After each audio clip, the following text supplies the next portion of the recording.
Alain, propos d'un Normand. Formation militaire. Que la formation militaire soit belle par elle-même et que l'armée doive être mise par l'admiration commune bien au-dessus de tous les partis et de toute la politique, c'est vrai, absolument vrai.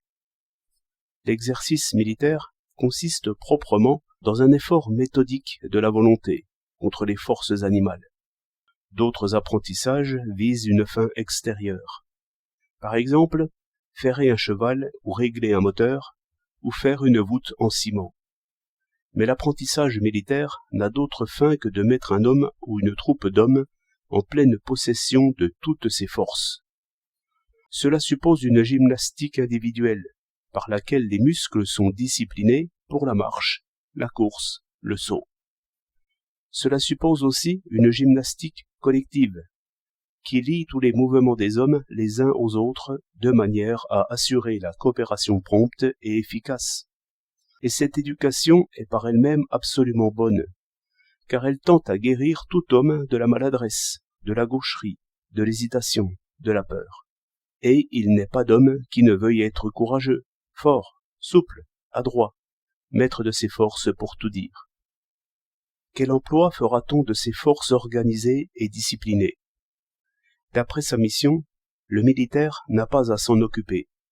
Il est prêt pour toute action concertée, pour toute défense, pour tout secours. Le pouvoir civil en décidera.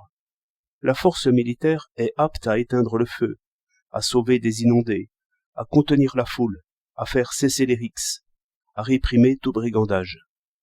Mais ce qui la caractérise, ce n'est pas cette utilité accessoire, c'est une utilité immédiate.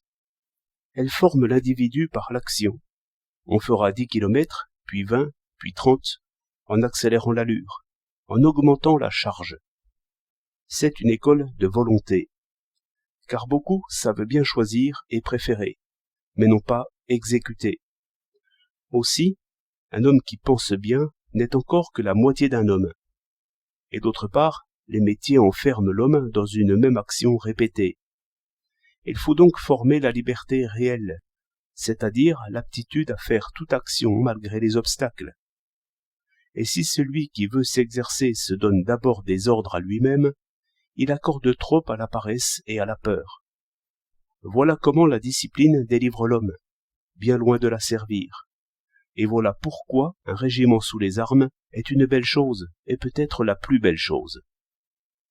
Tous en conviendraient si l'action militaire était seulement ce qu'elle doit être, sans aucune prédication, sans aucun fanatisme, sans aucune tyrannie d'opinion, sans phrase enfin.